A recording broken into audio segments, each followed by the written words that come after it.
रुको, क्या होगा अगर मैं आपसे कहूं कि डार्विन ने जिस विकासवाद को हजारों साल बाद खोजा, उसे हमारे ऋषियों ने बहुत पहले देख लिया था? क्या होगा अगर मत्स्य, कूर्म और नरसिंह केवल धार्मिक कहानियां नहीं, बल्कि मनुष्य के विकास की गुप्त यात्रा हो? और क्या होगा अगर चौथे शरीर को उपलब्ध लोगों ने वह सब देख लिया था जिसे विज्ञान आज भी पूरी तरह समझ नहीं पाया है? आज की ये बात आपकी पूरी सोच बदल सकती है। समझा, ये बिल्कुल ठीक सवाल है। इसमें 3-4 बातें समझने जैसी है। पहली बात तो समझने जैसी ये है कि बहुत सी बातें इस चौथे शरीर को उपलब्ध लोगों ने बताई है। बहुत सी बातें इस चौथे शरीर को उपलब्ध लोगों ने बताई है और उनको गिना जा सकता है कि कितनी बातें उन्होंने बताई है। अब जैसे पृथ्वी कब बनी, इसके संबंध में जो पृथ्वी की उम्र चौथे शरीर के लोगों ने बताई है, उसमें और विज्ञान की उम्र में थोड़ा सा ही फासला है। और अभी भी ये नहीं कहा जा सकता कि विज्ञान जो कह रहा है वो सही है। अभी भी ये नहीं कहा जा सकता। अभी विज्ञान भी ये दावा नहीं कर सकता। फासला बहुत थोड़ा है, फासला बहुत ज्यादा नहीं है। दूसरी बात, पृथ्वी के संबंध में, पृथ्वी की गोलाई और पृथ्वी की गोलाई के माप के संबंध में जो चौथे शरीर के लोगों ने खबर दी है, उसमें और विज्ञान की खबर में और भी कम फासला है। और यह जो फासला है, जरूरी नहीं है कि वह जो चौथे शरीर को उपलब्ध लोगों ने बताई है वह गलत ही हो, क्योंकि पृथ्वी की गोलाई में निरंतर अंतर पड़ता रहा है। आज पृथ्वी जितनी सूरज से दूर है उतनी दूर सदा नहीं थी, और आज पृथ्वी से चांद जितना दूर है उतना सदा नहीं था। आज जहां अफ्रीका है वहां पहले नहीं था। एक दिन अफ्रीका हिंदुस्तान से जुड़ा हुआ था। 1000 घटनाएं बदल गई है, वे रोज बदल रही है।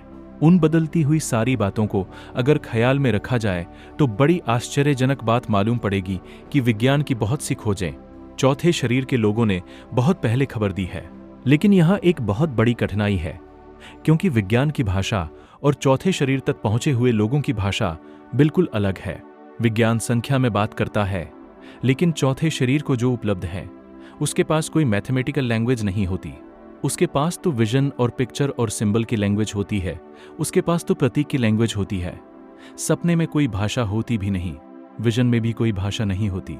अगर हम गौर से समझें तो हम दिन में जो कुछ सोचते हैं, अगर रात हमें उसका ही सपना देखना पड़े तो हमें प्रतीक भाषा चुननी पड़ती है। प्रतीक चुनना पड़ता है क्योंकि भाषा तो होती नहीं। अगर मैं महत्वाकांक्षी आदमी हूं और दिन भर आशा करता हूं कि सबके ऊपर निकल जाऊं, तो रात में जो सपना देखूंगा उसमें मैं पक्षी हो जाऊंगा और आकाश में उड़ जाऊंगा। लेकिन सपने में मैं ये नहीं कह सकता कि मैं महत्वाकांक्षी हूं। मैं इतना ही कर सकता हूं कि सपने में सारी भाषा बदल जाएगी। मैं एक पक्षी बनकर आकाश में उड़ूंगा, सबके ऊपर उड़ूंगा। विजन की भी जो भाषा है वह शब्दों की नहीं है, पिक्चर की है। और जिस तरह अभी ड्रीम इंटरप्रिटेशन फ्राइड और कै और एडलर के बाद विकसित हुआ कि स्वप्न की हम व्याख्या करें, तभी हम पता लगा पाएंगे कि मतलब क्या है। इसी तरह चौथे शरीर के लोगों ने जो कुछ कहा है उसका इंटरप्रिटेशन, व्याख्या अभी भी होने को है, वह अभी हो नहीं गई है। अभी तो ड्रीम की व्याख्या भी पूरी नहीं हो पा रही है। अभी विजन की व्याख्या तो बहुत दूसरी बात है कि विजन में जिन लोगों ने जो देखा है वे क्या कह रहे हैं। हिंदुओं के अवतार जैविक विकास कम के प्रतीकात्मक रूप। अब जैसे उदाहरण के लिए डार्विन ने जब कहा कि आदमी विकसित हुआ है जानवरों से, तो उसने एक वैज्ञानिक भाषा में ये बात लिखी। लेकिन हिंदुस्तान में हिंदुओं के अवतारों की अगर हम कहानी पढ़ें तो हमें पता चलेगा कि वो अवतारों की कहानी डार्विन के बहुत पहले बिल्कुल ठीक प्रतीक कहानी है। पहला अवतार आदमी नहीं है, पहला अवतार मछली है। और डार्विन का भी पहला जो रूप है मनुष्य का, वह मछली है। अब यह सिंबॉलिक लैंग्वेज हुई कि हम कहते हैं जो पहला अवतार पैदा हुआ वह मछली था, मत्स्यावतार। लेकिन ये जो भाषा है यह वैज्ञानिक नहीं है। अब कहां अवतार और कहां मत्स्य, हम इनकार करते रहे उसको। लेकिन जब डार्विन ने कहा कि मछली जो है जीवन का पहला तत्व है, पृथ्वी पर पहले मछली ही आई है, इसके बाद ही जीवन की दूसरी बातें आईं। लेकिन उसका जो ढंग है, उसकी जो खोज है, वह वैज्ञानिक है। अब जिन्होंने विजन में देखा होगा उन्होंने ये देखा कि पहला जो भगवान है वह मछली में ही पैदा हुआ है। अब ये विजन जब भाषा बोलेगा तो वह अगर हम हिंदुओं के 24 अवतारों की कहानी पढ़ें तो हमें इतनी हैरानी होगी इस बात को जानकर कि जिसको डार्विन हजारों साल बाद पकड़ पाया, ठीक वही विकास क्रम हमने पकड़ लिया। फिर जब मनुष्य अवतार पैदा हुआ, उसके पहले आधा मनुष्य और आधा सिंह का नरसिंह अवतार है। आखिर जानवर भी एकदम से आदमी नहीं बन सकते। जानवरों को भी आदमी बनने में एक बीच की कड़ी पार करनी पड़ी होगी। जबकि कोई आदमी आधा आदमी और आधा जानवर रहा होगा। यह असंभव है कि छलांग सीधी लग गई हो, कि एक जानवर को एक बच्चा पैदा हुआ हो जो आदमी का हो।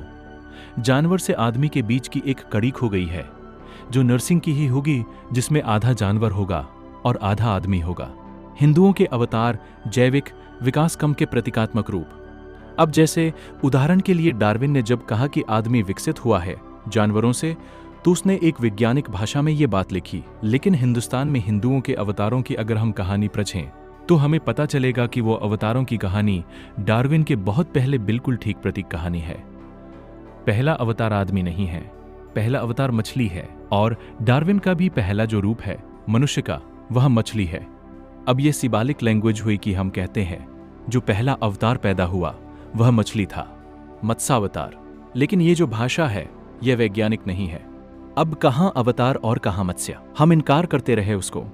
लेकिन जब डार्विन ने कहा कि मछली जो है जीवन का पहला तत्व है, पृथ्वी पर पहले मछली ही आई है, इसके बाद ही जीवन की दूसरी बातें आईं। लेकिन उसका जो ढंग है, उसकी जो खोज है, वह वैज्ञानिक है। अब जिन्होंने विजन में देखा होगा, उन्होंने ये देखा कि पहला जो भगवान है वह मछली में ही पैदा हुआ है। अब ये विजन जब भाषा बोलेगा तो वह इस तरह की भाषा बोलेगा जो पैरेबल की होगी। फिर कछुआ है। अब कछुआ जो है वह जमीन और पानी दोनों का प्राणी है। निश्चित ही मछली के बाद एकदम से कोई प्राणी पृथ्वी पर नहीं आ सकता। जो भी प्राणी आया होगा वह अर्ध जल और अर्ध थल का रहा होगा। तो दूसरा जो विकास हुआ होगा वो कछुए जैसे प्राणी का ही हो सकता है, जो जमीन पर भी रहता हो और पानी में भी रहता हो। और फिर धीरे धीरे कछुओं के कुछ वंशज जमीन पर ही रहने लगे होंगे और कुछ पानी में ही रहने लगे होंगे, और तब विभाजन हुआ होगा। अगर हम हिंदुओं के 24 अवतारों की कहानी पढ़ें तो हमें इतनी हैरानी होगी इस बात को जानकर कि जिसको डार्विन हजारों साल बाद पकड़ पाया, ठीक वही विकास क्रम हमने पकड़ लिया। फिर जब मनुष्य अवतार पैदा हुआ, उसके पहले आधा मनुष्य और आधा सिंह का नरसिंह अवतार है। आखिर जानवर भी एकदम से आदमी नहीं बन सकते, जानवरों को भी आदमी बनने में एक बीच की कड़ी पार करनी पड़ी होगी, जबकि कोई आदमी और आधा जानवर रहा होगा। ये असंभव है कि छलांग सीधी लग गई हो, कि एक जानवर को एक बच्चा पैदा हुआ हो जो आदमी का हो। जानवर से आदमी के बीच की एक कड़ी खो गई है, जो नरसिंह की ही होगी, जिसमें आधा जानवर होगा और आधा आदमी होगा। और यही ओशो कहते हैं सत्य एक ही है। विज्ञान उसे अपने ढंग से कहते हैं, ध्यान और विजन उसे अपने ढंग से कहते हैं। लेकिन अगर हम प्रतीकों को समझना सीख जाएं, तो शायद हमें हमारी प्राचीन कथाओं के भीतर छिपा हुआ विज्ञान दिखाई देने लगे। तो दोस्तों, आज के लिए बस इतना ही। अगर इस वीडियो ने आपकी सोच को एक नई दिशा दी हो तो वीडियो को लाइक जरूर करें, कमेंट में लिखिए मत्स्य से मनुष्य तक, ताकि मुझे पता चले कि आपने इस रहस्य को अंत तक समझा। और अगर आप ओशो, ध्यान, चक्र, आत्म जागृति और ऐसे ही रहस्यमय विषयों पर और वीडियो देखना चाहते हैं तो अभी सब्सक्राइब करें और बेल आइकन दबा दें, क्योंकि अगली वीडियो में हम बात करेंगे उस रहस्य की जिसे दुनिया कहानी समझती रही, लेकिन जो शायद सच था।